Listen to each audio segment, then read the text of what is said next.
आम्ही त्या लोकांनी आम्हाला सपोर्ट दिला आहे, ज्यांनी आमची मेंबरशिप घेतलेली आहे त्या लोकांची आम्ही संवाद करू, डायलॉग करू, त्यांचे जे काही सजेशन्स, आयडियाज आणि इनपुट असतील त्यानंतर आम्ही आमचा पुढचा मार्ग आणि डिसिजन घेऊ. आता एक विरोधक म्हणून टीका पण केली जाते, त्या सत्ताधारी कोण असेल किंवा आणखी कोणी असेल ते टीका पण करतात वेगवेगळ्या मार्गाने. मग बांगलादेश, पाकिस्तानचा विषय, परदेशात तू राहतो, त्याचबरोबर तुला सरकार विरोधी अजेंडा, असे वेगवेगळे. आता तू वाचलास असं तर त्याबद्दल काय म्हणतो? माझ्यावर जे टीका केलं त्या केलेल्या ठीक आहे. आज मी तुमच्या समोर बसवलोय, भारतात बसवलोय, काल मी प्रदर्शन केलं, तुम्ही एका पाकिस्तानीला मग दिल्लीत प्रदर्शन करू देता हे म्हणायचंय तुम्हाला. आणि दुसरी गोष्ट माझ्यावर टीका करताय ठीक आहे. वेदांत नावाचा 17 वर्षाचा स्टुडंट सीबीएसईचा, त्याला या सरकार आणि मीडिया, जे मेनस्ट्रीम मीडिया आहे त्यांनी पाकिस्तानी म्हणलेलं आहे. जो मुलगा 17 वर्षाचा आहे त्याचं फक्त एकच काम होतं, मेहनत करायची आणि परीक्षा द्यायची. त्यांनी परीक्षा दिली.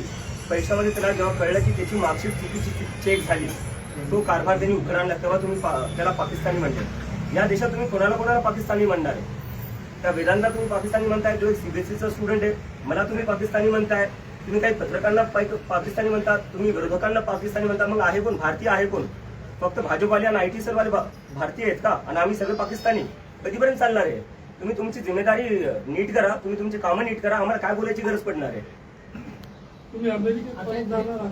नाही, मी अमेरिकेत जाणार नाही. आंदोलन उभं राहिले दडपणे म्हणावं काय हे सगळं आंदोलन उभं राहिले प्रतिसाद दडपणे म्हणावं. दडपणी जिम्मेदारी आहे.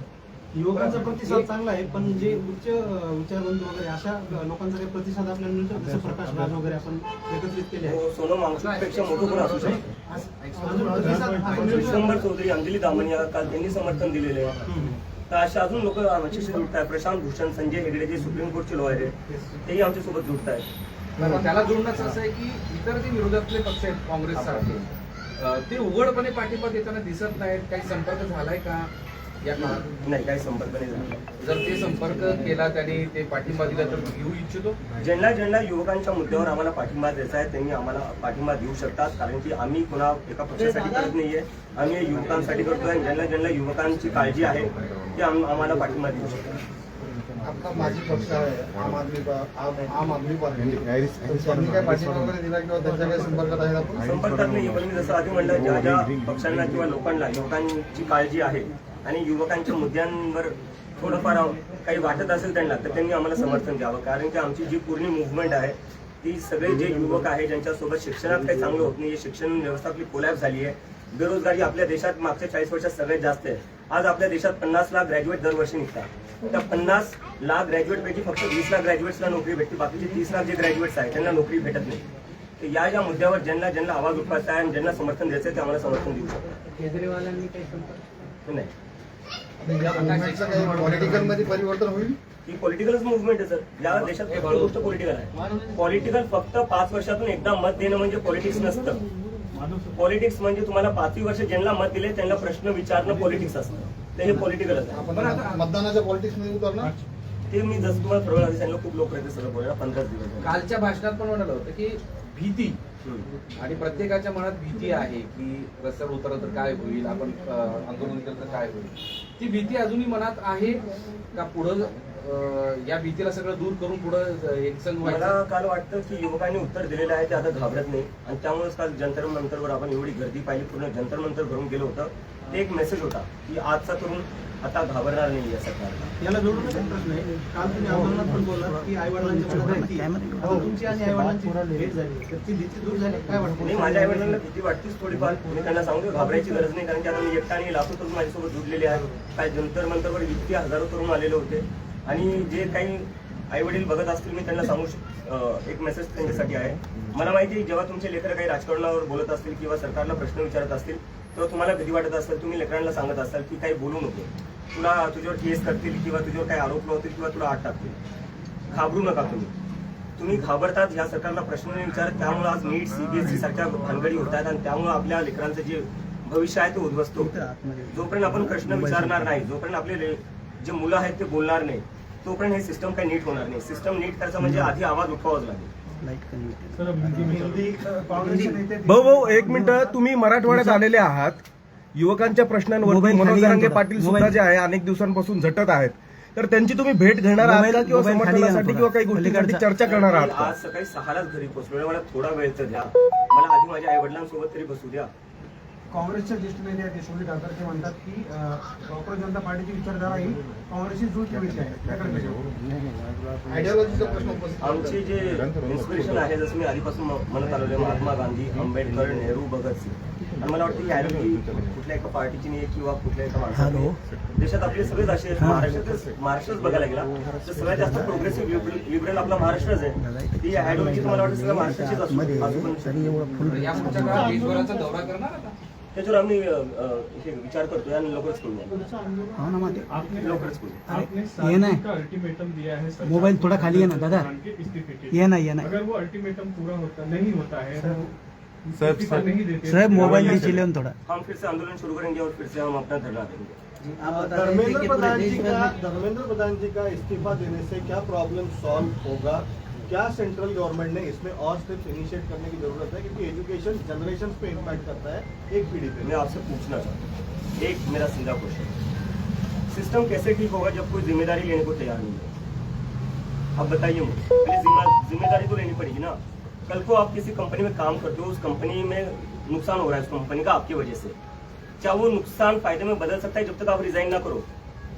और ये कौन सा है, मतलब कोई भी प्राइवेट जॉब देख लीजिए आप कहीं प्राइवेट जॉब करने जाओगे, आपसे एक गलती हो जाए, दो गलती हो जाए, आपको जॉब से निकाल देंगे. यहाँ हर रोज पेपर लीक हो रहे हैं. देश में कौन सा एक सरकारी पेपर है जो लीक नहीं हो रहा है? उसके बाद भी कोई रेजिग्नेशन नहीं आ रहा है. तो जब तक रेजिग्नेशन नहीं आता तो कैसे मान सकते सिस्टम ठीक होगा? पहले रेजिग्नेशन तो देकर दिखो, हमें बताओ तो कि आप गलती मानने के लिए तैयार हो. आप गलती ही नहीं मानने को तैयार हो. आपण भाजपचे जे धर्मेंद्र प्रधान आहे तर त्यांचे जे सेक्रेटरी आपण त्यांना पण धारेवरती धरणार का? कारण की जर बघायला गेलं तर मंत्री दर 5 वर्षाला बदलत राहतात, पण सेक्रेटरी फिक्स असतो. प्लॅन पण नाही का एक्झिक्युटिव्ह सेक्रेटरी थ्रू होतो, तर आपण त्यांना पण धरलं पाहिजे. छोट्या माणसांना पकडून काय असते? आपको हर तरफ से ते वरती कोण बसतात, त्यांना ऑर्डर कोण देते? आता मी त्याच्यावरच बोलतोय, एक ऍक्शन घेतले सरकारने यावर, जे सीबीएसई नीट मध्ये झालेले. काय केलेले? आत्महत्या केलेली आहे. त्याच्यावर सरकारचं ऍक्शन काय? ट्रान्सफर, सस्पेन्शन पण जमले नाही तुम्हाला. म्हणजे या देशात जे स्टुडंट्स आहेत त्यांच्या लाईफची व्हॅल्यू एवढी कमी आहे की तुम्ही सस्पेंड नाही करू शकत अधिकाऱ्यांना. आम्ही तर राजीनामा म्हणतोय, राजीनाम्याशिवाय कमी काही मंजूरच नाहीये. तुम्ही नुसतं ट्रान्सफर. और आपके लिए पाकिस्तानी लफ्ज का भी इस्तेमाल हो रहा है, इसके बारे में आप क्या कहें? मैं ये पहले बोल चुका हूँ, भीड़ कहाँ से कम थी, फोटोज देख लीजिए आप जाकर. पूरा जंतर मंतर भरा हुआ था. कुछ लोग आ गए थे जो धरना शुरू होने से पहले ही फोटो निकाल कर चले गए और दिखा दिया कि देखो भीड़ आई. अरे शुरू ही नहीं हुआ था, मैं खुद वहां नहीं पहुंचा था. जब मैं चला गया तब तो पूरा भरा हुआ था. और किसको पाकिस्तानी कहोगे आप? स्टूडेंट्स को पाकिस्तानी कहोगे, मुझे पाकिस्तानी कहोगे, अपोजिशन को पाकिस्तानी कहोगे, आप जैसे पत्रकारों को पाकिस्तानी कहेंगे. जो सरकार से सवाल पूछते हैं तो भारतीय है कौन, इंडियन है कौन? बस IT सेल वाले. क्या लगा रखा है इस देश में? एजुकेशन मिनिस्टर की स्थिति के बाद आपकी क्या डिमांड्स रहेंगी आगे? हम उसके लिए पूरा एजेंडा प्रिपेयर करें, जिस पर हम जाकर बताएंगे कि एजुकेशन में क्या क्या, किस तरीके से पूरा एजुकेशन सिस्टम फिक्स हो सकता है. और बात वही तक नहीं है, इस देश में एम्प्लॉयमेंट की भी बहुत जरूरी है.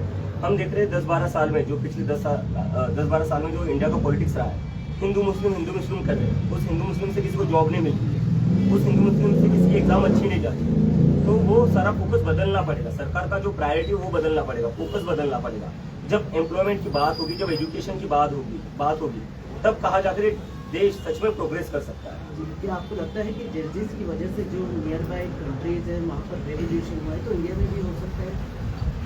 नियर बाय कंट्री से मैं कंपेयर नहीं करना चाहूँगा, क्योंकि मैं देख रहा हूँ कि एक इकोसिस्टम है सरकार का, एक नैरेटिव चल रहा है जो बार बार बांग्लादेश में जो हुआ, नेपाल में जो हुआ, उससे हमें कंपेयर करके बोले जा रहे हैं कि ये लोग देश में तबाही मचाना चाहते. कल देख लिया, कल जंतर मंतर को पूरा भरा हुआ था, इतनी भीड़ थी, कहीं पर भी कुछ नहीं हुआ, एकदम शांतिपूर्ण तरीके से प्रदर्शन हुआ. कल हमने दिखा दिया है कि ये प्रदर्शन हम शांतिपूर्ण तरीके से करेंगे और करके दिखाया है हमने. और आगे जाकर इससे भी बड़ा प्रदर्शन होगा जो पूरा शांतिपूर्ण होगा. छत्रपति संभाजी नगर में भी कोई आंदोलन होगा? बिल्कुल होगा, मैं जल्दी तय करूँगा. आपका राजनीतिक पार्टी के लोगों से, बड़े नेताओं से कोई बातचीत हुई है इस बारे में? बिल्कुल या नहीं. आप किसी से मिलने वाले हैं, कोई आपसे मिलने वाला? मैं सीधा अपने घर पर आया हूँ. एयरपोर्ट से मैं गया जंतर मंतर से मैं गया एयरपोर्ट, मुंबई लैंड हुआ, सुबह यहाँ पहुँचा, सुबह बाय रोड में यहाँ पहुँचा. अगर कोई इच्छा व्यक्त करता है आपसे मिलने की या आगे बात करने की? नहीं, ये जैसे कि मैंने पहले बताया, ये पूरा मूवमेंट जो है वो युवाओं का मूवमेंट है. इट्स फॉर द जेन जी, और उन लोगों का सभी पार्टियों से भरोसा उठ चुका है. तो जिन लोगों को हमें समर्थन देना है वो बाहर से समर्थन दे सकते हैं. लेकिन हम खुद किसी से भी एसोसिएटेड नहीं होंगे, ये मैं बात क्लियर करता हूँ। महाराष्ट्राचे मुख्यमंत्री आहेत देवेंद्र फडणवीस यांनी बाहेर देताना सांगितलं आता थोड्या वेळापूर्वी काल सांगितले अराजकतावादी चेहरा आणि मनसुबे या आंदोलनातून उघड झाले आहेत. काय अराजक चेहरा म्हणजे काय अराजकतावादी चेहरा आणि मनसुबे येतो मी त्याच्यात. आंबेडकरांचं पुस्तक घेऊन गेलो तुम्ही. त्यांना म्हणायचं जे आंबेडकरांना फॉलो करतात ते अराजक असतात. जे भीमचे घोषणा देत होतो मी त्यांना हे म्हणायचे जे भीमच्या घोषणा अराजकता आहे. देवेंद्र फडणवीस जे आपले मुख्यमंत्री आहेत त्यांनी थोडा ना विचार करावा. ते युपीचे मुख्यमंत्री नाही, ते महाराष्ट्राचे मुख्यमंत्री आहे. जो महाराष्ट्र प्रोग्रेसिव्ह आहे, सेक्युलर आहे, पुरोगामी विचारांचा आहे. ते कसं काय जे आंबेडकरांचे पुस्तक घेऊन चालतायत, जे भीमचे घोषणा देत आहेत त्यांना कसं काय ते अराजक म्हणू शकतात. मला लाज वाटते जे स्टेटमेंट आले त्यावरनं.